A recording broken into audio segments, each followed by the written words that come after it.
Hi, my name is Grant Swingelberg, and I'll be talking about the history of Alaska Native education.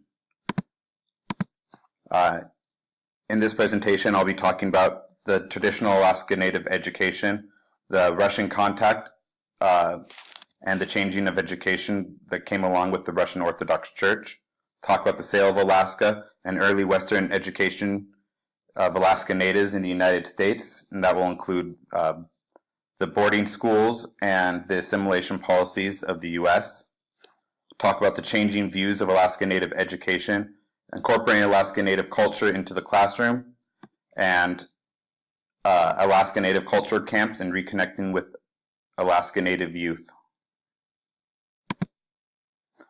Here's a quick myth to get us started. Stories and myth abound from distant time, when the earth's crust was thin, when it was easy for people and animals to communicate and transform from one to the other. Some animals and birds wearing special parkas with hoods. If they needed to communicate with man, all they needed to do was raise the hood, very much like taking off a mask. Lo and behold, there would be a human face underneath, able to communicate in human language. This was an excellent way of learning about animals and how they wanted to be cared for once they gave themselves to the hunter. I share this story because it is a good quick example of how pre-contact Alaska Natives would viewed education. They would often teach their children through the myths and stories that they passed down from generation to generation. These stories would teach children not only their religion and culture, but also about the natural world. To these stories, children learned about different animals and learned how to take care of them and treat them with respect. Elizabeth Jones, an Athabascan woman, stated in a 2000 interview, "Our native beliefs are inside those stories. It's like gospel to us. It's very much part of my belief in living in harmony with nature, with the land, trees, water, animals, and bird spirits." Southeast Alaska, I often heard the Tlingit story of Raven and how he stole the sun. This story taught children about their mythological beginnings for their religion, and it also taught children about the nature of different animals. Another way that Alaska Natives learned is they would learn by watching and participating in the daily activities of their elders. Boys would learn how to hunt by watching and participating in hunts with their fathers and the rest of the village. And girls would learn how to take care of the subsistence that was brought in. Prior to the arrival of the Russian, Alaska Natives practiced their own shamanistic religion. But when the Russians came, they brought with them the Russian Orthodox Church and the missionaries of the Russian Orthodox Church. They provided the first formal Western education in Alaska. They provided schools for Alaska Native people in Kodiak, Southeast Alaska, and in the Aleutian area. Literacy programs flourished, especially in the Aleutians, and many Aleut people became sophisticated readers and writers in both the Russian and Aleut languages. In 1867, the United States purchased Alaska from the Russians. Since Alaska was not purchased until 1867, Alaska Natives were not part of the deliberations between the United States and the Indian nations. This meant that U.S. educational policy at the time was not made with Alaska Natives in mind. The biggest of these policies was the 1819 Civilization Fund Act. Its main focus was to civilize the uncivilized tribes of America and to assimilate them into a larger Western society. The main consequence of the Civilization Fund Act on Alaska was the dissolving of Alaska tribal and village life through the establishment of boarding schools for Alaska Native children. The boarding schools was to assimilate American, Indian, and Alaska Native students into mainstream society by separating them from their communities. Because children were separated from their families for a large part of the year, they did not participate in and learn much about their own cultures as they did in the past. This led to a great loss of knowledge in the Alaska Native communities. They were not learning and memorizing as many stories from their elders, and they were forced to only use English, a language they did not understand, and were punished for using their native language. This made it so that for many of them, English became their primary language and the one that they would pass on and use with their children in the future. We can see these policies of sending children to boarding schools as one of the major causes of the modern-day Alaska Native language loss. Schools in Alaska were also separated by race. And because of this, as we know through the history of education in America in general, when you separate schools by race, the dominant white culture tends to get the most of the funding for schools, and the minority culture gets a lot less. This lack of funding caused a subpar educational experience for many Alaska Native students and put the entire Alaska Native community behind the rest of the culture. There's been a big shift in the public and government views towards Native American education. 3 major actions were taken in the 20th century that helped contribute to the shift away from the assimilation goals of early Native American education. The 1928 Merriam Report, the Special Subcommittee on Indian Education in 1969, as well as other reforms during the Great Society period in America, and the 1972 Indian Education Act in conjunction with the 1976 American Indian Policy Review Commission. The Merriam Report was commissioned in 1928, and it was a massive survey on American Indian and social economic conditions. It came out hard against the assimilation mindset of the earlier boarding schools and recommended major reforms in how Native American students were taught. It called for Native American involvement at all levels of the educational process, and with specific recommendations that education be tied to communities, that day schools be extended, that boarding schools were reformed, and that Indian language and culture be included in the development of the curriculum. The change to include more day schools allowed more children to stay in their villages, and thus to learn their cultural practices from their families and elders. But the biggest and most important change was the recommendation to include Indian language and culture in the curriculum.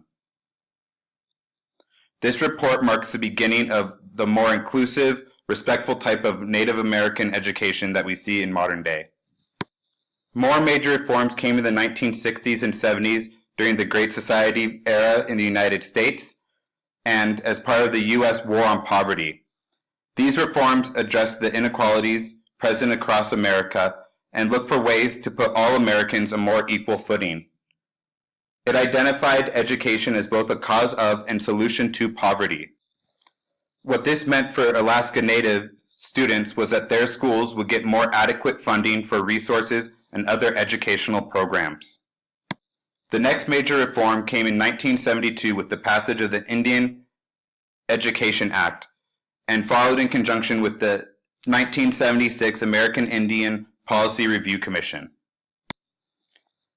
The Indian Education Act provided grants to Indian tribes, institutions, and organizations, or to state and local agencies to develop and implement programs to improve educational opportunities for Indian children and to establish adult education programs.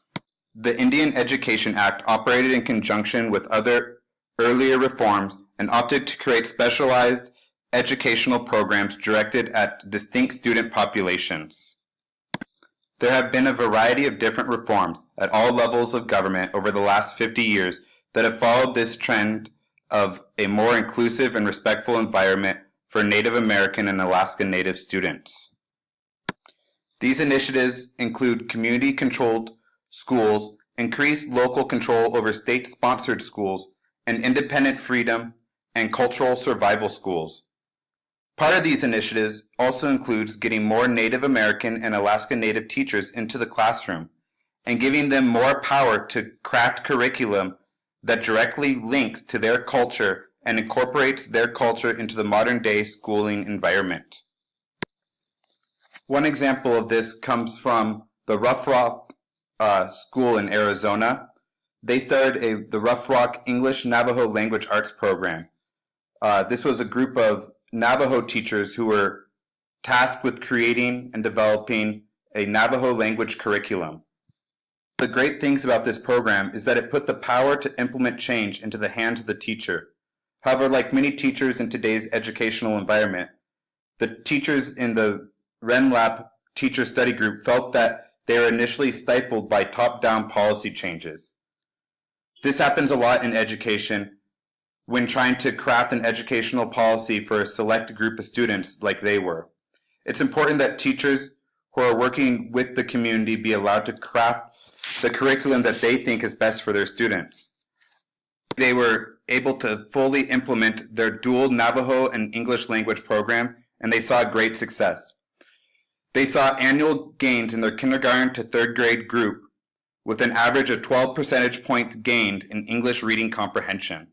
This isn't surprising to me as an international elementary teacher, because I've witnessed firsthand that by having students practice and learn in their first language, they'll become more proficient in their second. One reason for this is that often when students think about their second language, they relate it to their first.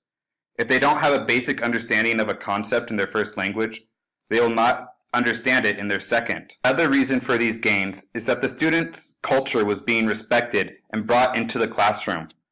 Thus, they were able to more easily relate to the material that was being taught to them. A similar program to the RENLAP program in Arizona was taken up by Yupik teachers in Alaska.